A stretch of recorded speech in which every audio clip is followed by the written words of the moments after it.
Audio on demand from Vision Christian Media. Coming up today on The Story. I had a big argument with my dad when I walked away from the river cruise business because he was so proud of me doing that, and he thought I'd lost my mind doing this volunteer work for Christian radio. And he said, the church is going to use you and you're going to lose everything.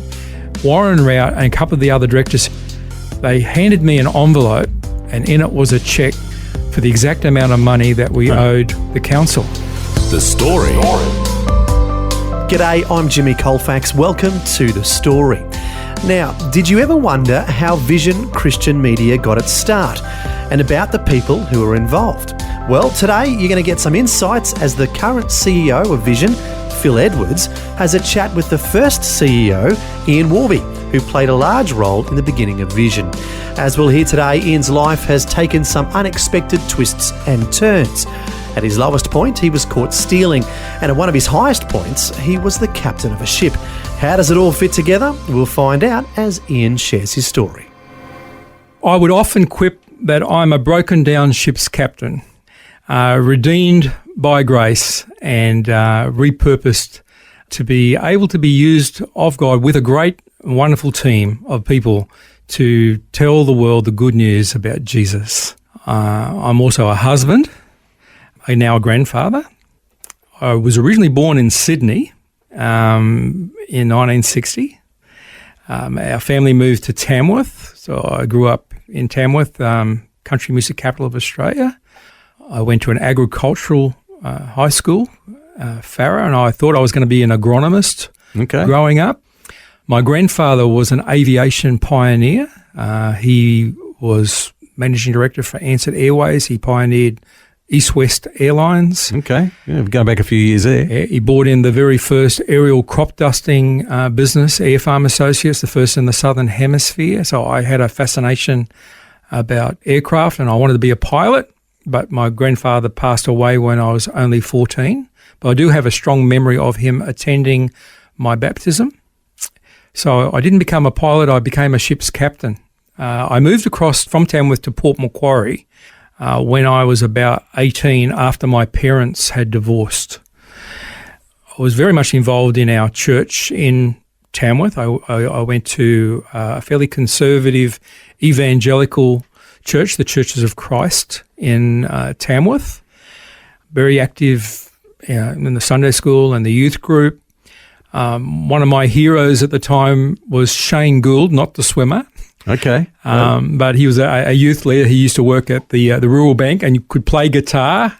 And so I wanted to learn how to play guitar and sing songs like Shane would. My parents went through a difficult time and ultimately became divorced. And I remember at the time, the people at the church would encourage me and say, look, just keep on trusting God, believe God, and it'll all work out okay, and your mum and dad will be fine, and so on. And then when they finally announced that they were going to get divorced, I really had a crisis of faith. I thought, God, you promised. So how old were you at the time? I was about 16, 17. Okay.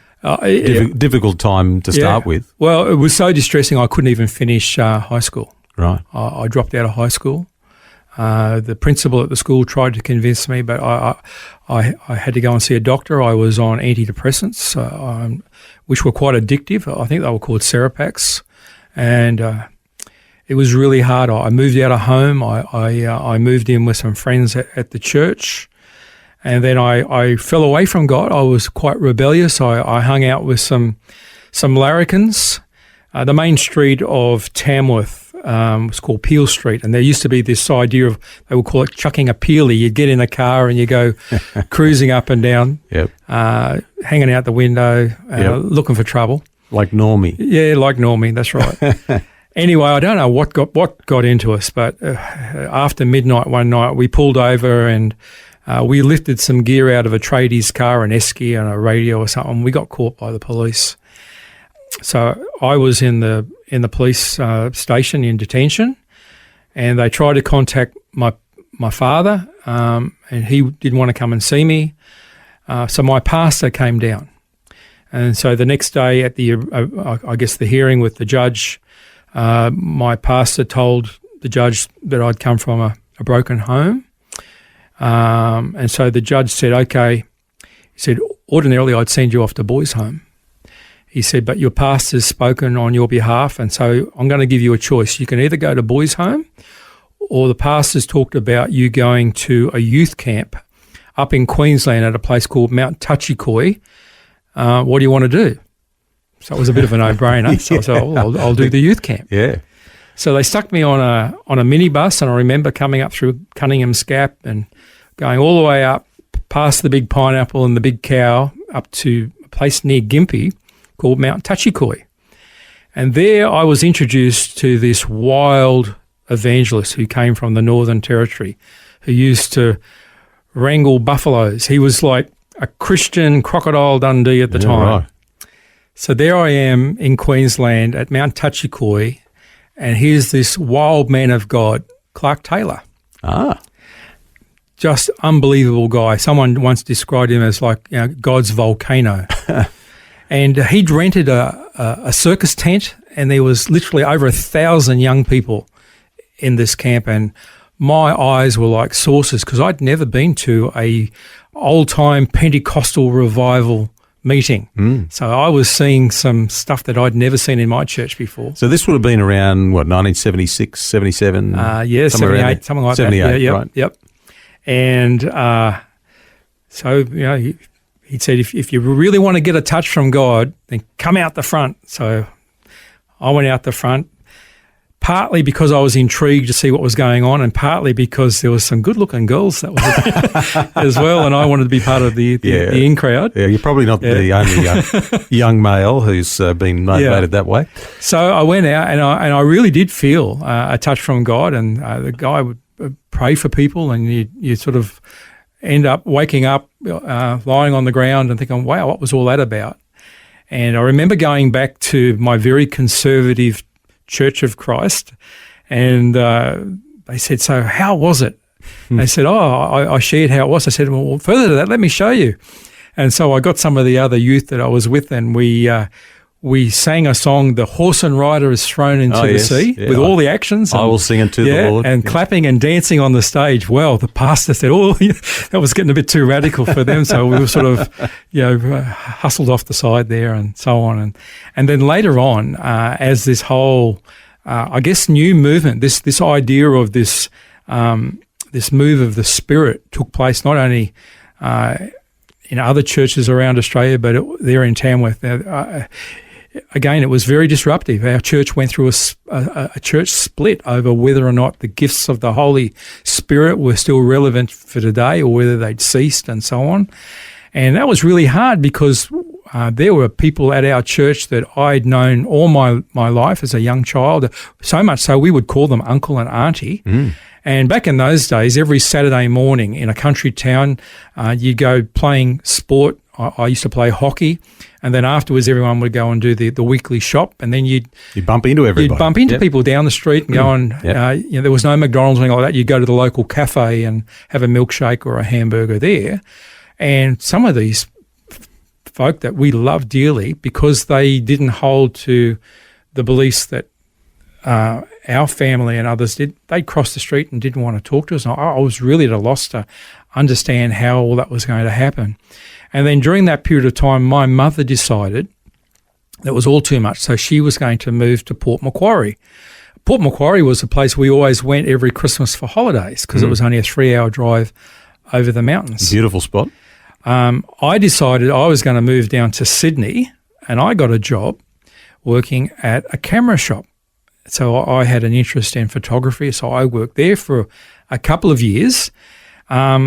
And one of my jobs was to edit Super 8 movies that people would come in and they'd buy a movie camera and they'd take home movies. Unfortunately, sometimes people would use them for less than savoury purposes. And I actually was asked to edit some home blue movies, shall we say, and I just couldn't do it. So I said, I'm sorry, this is terrible. I really got stressed out about it. So I tendered my resignation and I said, I'm going to jump in a car and I will drive up to Port Macquarie and see what my mum's up to. So I drove up to Port Macquarie where my mother my youngest sister, Susan, and my youngest brother, Stuart, were living.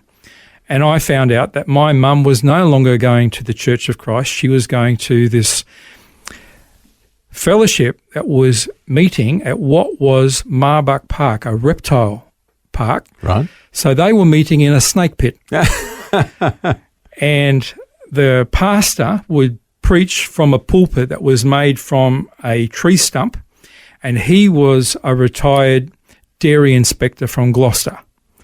And this was called Christian Outreach Centre, or COC, which was part of Clark Taylor's movement. Interesting. And I got involved because I loved music and I would play guitar.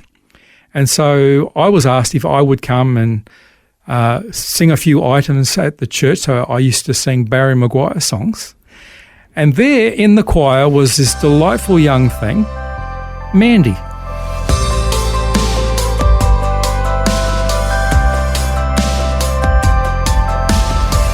You're listening to The Story.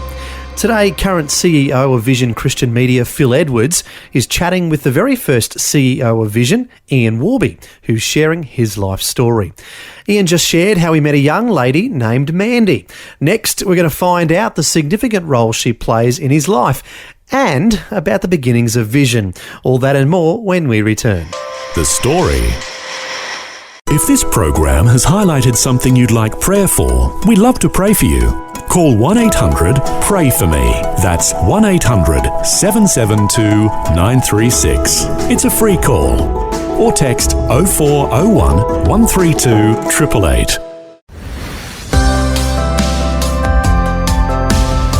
Hi, I'm Jimmy Colefax and this is The Story. We're back with more of Phil Edwards chatting with Ian Worby, who's sharing his life story and the role he played at the beginning of Vision Christian Media. Ian was the first CEO of Vision, and these days he's heading up the Asia Pacific branch of United Christian Broadcasters, working with a variety of cultures and ethnic groups in this region. Now, before the break, Ian was sharing how he met a young lady named Mandy. Next, we're going to hear the significant role she's played in his life. How old were you at this point when you saw this, as you said, lovely young thing who was involved in the church there at Port Macquarie? I was about 22, nearly 23. 23, and she caught your attention. Her name was Mandy. Yes. So Mandy and I would do music practice together. I'd go and visit her at her home with her mother. Yep. And they'd offer me coffee, and I didn't drink coffee, but I did because, it was the social thing to do. Yep. It was only afterwards they found out that I was more into tea or Milo. Anyway, one thing led to another. We got hitched in 1984, March of 1984, and Mandy got a job working for a husband and wife that ran Port Macquarie River services, so a cruise operation in the tourist industry. And they had a boat called the Claranda, which could carry 120 passengers. And then I was asked to come down and do some work on the Claranda, doing some technical work. And then the owner told me, I'm building a new boat and I'd like you to design a sound system, because I had always had an interest in electronics, and I was working in Port Macquarie at the local Tandy and Dick Smith store. And so Jim and Betty Goldring, who built this very beautiful river cruise that was built in Bulimba, Brisbane, and then taken down to Port Macquarie.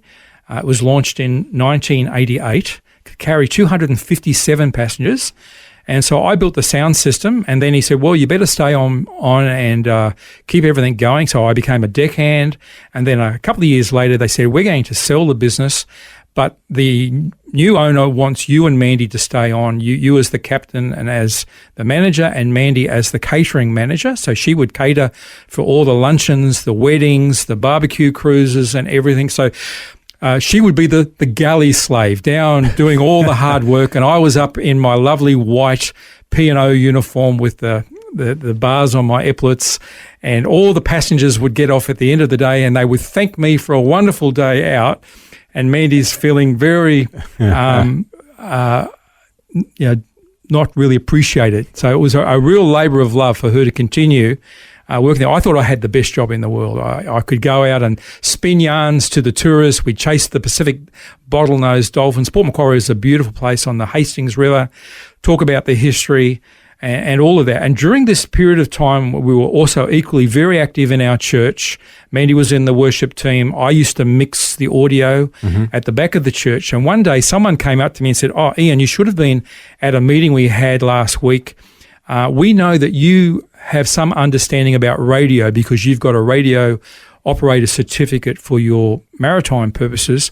Would you be able to build for us an FM antenna?" And I went, "What's this about?" They said, "We had a visit from people from New Zealand who told us how they have Christian radio in New Zealand and we could have it here." So I went along to a meeting to find all about it. I don't know what I did. I must have drawn the short straw because I came out of that meeting as the president of Mid-North Coast Christian Broadcasters, trading as Rima FM on the coast there. And so we started a radio station. This is a community radio station. In Port Macquarie. Yeah, and I built the studios, and then later on we went from cassettes and records to CDs and then to computers. And then during this period of time, I was introduced to the leadership of United Christian Broadcasters, Warren Rout, who was the head of UCB operating out of Canberra, and Hal Short, the international president from New Zealand. And so I became a director of the board of UCB Australia. I also met another chappie who was an ex-bank manager, John Marks from Newcastle. And so we did our first test broadcast actually out of the Newcastle studios and by telephone line. The signal came from the studios in Newcastle up to Red Hill outside of Port Macquarie, where my father and I helped put up the first wind-up mast, and we did a test broadcast. I remember I came home with tears streaming down my face as I was thinking about the Word of God going out through the airwaves and the praise and the worship and the songs that were going out, and people could tune in no matter where they were, in their homes, in their cars, on the tractors, on the fishing boats. And I just got this epiphany that God could use this thing called radio to reach people where they're at. And that's where this dream, and I thought, well, we're doing okay putting on these Christian community stations, but what about the rest of the country? And one morning I was doing the breakfast show. I used to do the brekkie show, and then we'd race down to the jetty to take the passengers out for the 10 o'clock cruise. We'd get in at 3 in the afternoon and we'd pick up the kids from school. I got a phone call from Hal Short. Well, Hal Short was large in life. In my mind, there was God, and then there was Hal Short. He just done amazing things, and he rings me and he said, "How are you doing?" I said, "Oh, I'm doing great. Everything's fine. We just won our permanent license after a 7-year battle with the government, and we just convinced the local council to give us a 99-year lease on some land, and we were going to build this debt-free studio and office called Rima House." And Mandy and I designed the building, but we hadn't actually built it yet. And he rings me and says, "I've been talking with the rest of the board, and we believe that God's got his hand on you and Mandy, and would you be willing to move to Brisbane to head up United Christian Broadcasters Australia? We're going to launch a nationwide radio network." So this would have been about 1998, Yep. Thereabouts? 99. 99. Yeah. 1999. So... And of course, that was the start of your journey with Vision. It really was. Of course, United Christian Broadcasters Australia is Vision. Yeah. I don't think I'm speaking out of turn here, Ian, where I think you would describe yourself as an unlikely person to have been on the journey that you have, originally thinking you were going to be an agronomist, going to an agricultural high school, and perhaps in aviation, ending up as a ship's captain, and then ending up almost accidentally in community radio, and then heading up this national media ministry with a big vision and not a lot else, not a lot of money, not a lot of people, but just a call from God and a big vision to start something. And this was back in the late 90s, or at least to start something new, because there were already things happening, but what we know today as Vision Radio hadn't actually really got going at that point. Yeah, that's true. So after I got the invitation to relocate to Brisbane, I said, well, if God wants us to move to Brisbane, he's going to have to do a miracle, because at that time there was a global financial situation where no one could sell their home. The economy was shot. It was flat. It was absolutely flat. We just moved into a brand new home. As I said, I thought I had the best job in the world, but I had this new burning passion to see what God could do through this thing called Christian radio.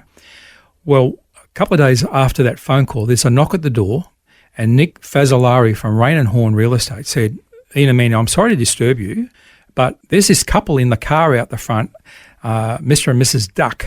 They're getting married, and they really like your cute little cottage, and they want to make an offer. Are you willing to sell? And I remember going, am I on candid camera? Because it was almost like I said, if God wants us to go into this new role, he's going to have to sell a home. And we never advertised. There's a knock at the door. I said, yeah, okay. Can you give us a few days so we can straighten up the place, and then they can come and have a look? So we rallied all our friends, and we spruced up the place and mowed the lawn and washed the walls and everything. And they came in, and I looked around. They said, yep, we love it. They made an offer, and I said, it's just a little bit low what we want. They came back and they made another offer, and I said, okay, done deal.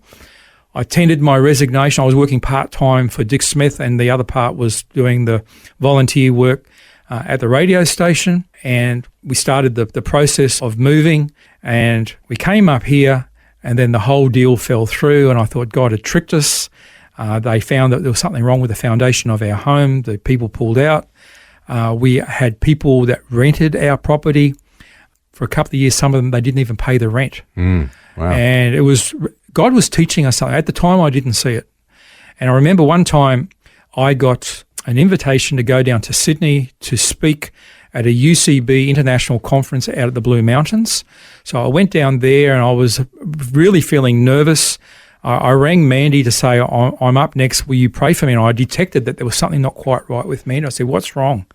She burst into tears. She said, I wasn't going to tell you, but while you were away, we had a visit from the sheriff's office because we haven't paid our rates because we've been living by faith doing this radio work as a volunteer, and we're behind in the rates. And they said, if we don't pay this amount, they're going to sell our home. And I remember what my dad, I had a big argument with my dad when I walked away from the river cruise business, because he was so proud of me doing that, and he thought I'd lost my mind doing this volunteer work for Christian radio.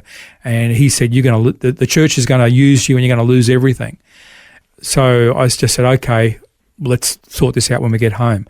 After I shared my story, I was heading back from Sydney back to Port Macquarie, and I stopped at a McDonald's to get a thick shake and get ready to go. And while I was there, Warren Rout and a couple of the other directors said, oh, Ian, we looked for you and you were gone. I'm glad that you pulled in here. We've got something for you. They handed me an envelope. I got in the car, and then I opened it, and in it was a check for the exact amount of money that we owed the council. Amazing. So I thought, how can I surprise Mandy? So Mandy used to love a certain brand of chocolate. So I bought a chocolate, wrapped up the check, and I slipped it in the wrapper. And when I got home, it was nearly midnight. The kids were all asleep. And I said, I know you're down and we're all stressed about this, but I bought you something to cheer you up. She opened it up, and the check fell in her lap. And we both cried together and just gave God thanks. And I said, let's give God praise for this. So when I went in the next day to pay the amount, I went in and I said, I kind of rehearsed what I was going to say. I said to the lady at the counter, because Port Macquarie was a small town, everybody knew everybody. I said, look, I'm really sorry we got behind in the rates, but you know that, I'm doing this Christian radio thing and we're doing it by faith. And anyway, here's the money. God's provided us the money, and she tapping away on the computer and putting our details in, and she's looking a bit weird, and she goes to another terminal, and then another lady sticks her head out. She said, is that 10 Windara Place? She said, yeah. She said, no, it's already been paid for. I'm going, no, I'm here paying for it now. She said, no, this guy came in a couple of days ago and he paid the whole amount, and he paid for next year's rates as well. Oh, my goodness. And I said, who is it? They said, we don't know. We've never seen him before. And I said to Mandy, who did you tell? She said, I never told anyone. I was so embarrassed. And so we had a miracle. To this day, we don't know who it was that came in and paid. And then another time we got a car and a whole bunch of other things. So by the time we finally moved up here, God had shown me that he believes in Christian radio for every Australian. And so we stepped out in faith and we started to just share the vision of what could it be like if you could drive into any town, not just to the big cities, but to the small outback towns. And the question would be is not, is there a Christian radio station here that we can listen to, but what's the frequency? And that was the vision. That's in part how Vision got its name. It was also based on, I guess, my life verse at the time, Habakkuk 2:2. Write the vision down, make it plain, and run with it. And though it tarries, though it takes a while, wait for it, for it will surely come. It will not delay. And so that was our verse. And we just saw miracle after miracle as we saw this idea, this crazy, hairy, audacious idea of having a national Christian radio station come into fruition. And here we are, these years later, past 700 stations and another 100 on the drawing board. So it's amazing what God's done. Yep, and there's a big future ahead. I'm absolutely convinced of that. And we just continue to grow. And you've, in your faithfulness and Mandy's in stepping out, I think God's really blessed that. So great to hear your story, Ian. That was Phil Edwards, the current CEO of Vision Christian Media, chatting with the first CEO of Vision, Ian Worby. It was great to hear his life story and about the beginning of Vision. A lot of that I've never heard before, so I was really interested to see how God worked in different people's lives to bring it all together. And as we mentioned earlier, Ian is currently heading up the Asia Pacific branch of United Christian Broadcasters, or UCB, working with a variety of different cultures and ethnic groups in this region. So he continues to be part of UCB, which originally started in New Zealand and then expanded to Australia in the late 1980s, and then eventually became known as Vision Christian Media. To learn more about Vision's history, you can visit our website, vision.org.au. That's vision.org.au. Well, before we end today, we'll leave you with Ian's life verse that he shared earlier. It's Habakkuk 2 verse 2. Write this vision down, make it plain, and run with it. And though it takes a while, wait for it will surely come. It will not delay. Well, thanks for joining us for Ian Worby's story and a bit of the story behind Vision Christian Media. I'm Jimmy Colefax, encouraging you to share your story with someone today. Next time on The Story. Well, I was going off to a remote island that had no water, had no electricity. I was just going to work in the community. I felt at that stage that there was things that I would be able to do for them, which after my trip, I found out that they did more for me than what I could ever do for them in a lifetime, and certainly lost my heart to the Vanuatu people. Several years ago, Vicky Marnie took leave from her corporate job and ventured on her first mission trip. God worked in her powerfully. Today, she continues to minister in Vanuatu and helps raise awareness of their needs around the world. We'll hear Vicky's story next time. The Story. Just another way Vision is connecting faith to life. Thanks for taking time to listen to this audio on demand from Vision Christian Media. To find out more about us, go to vision.org.au.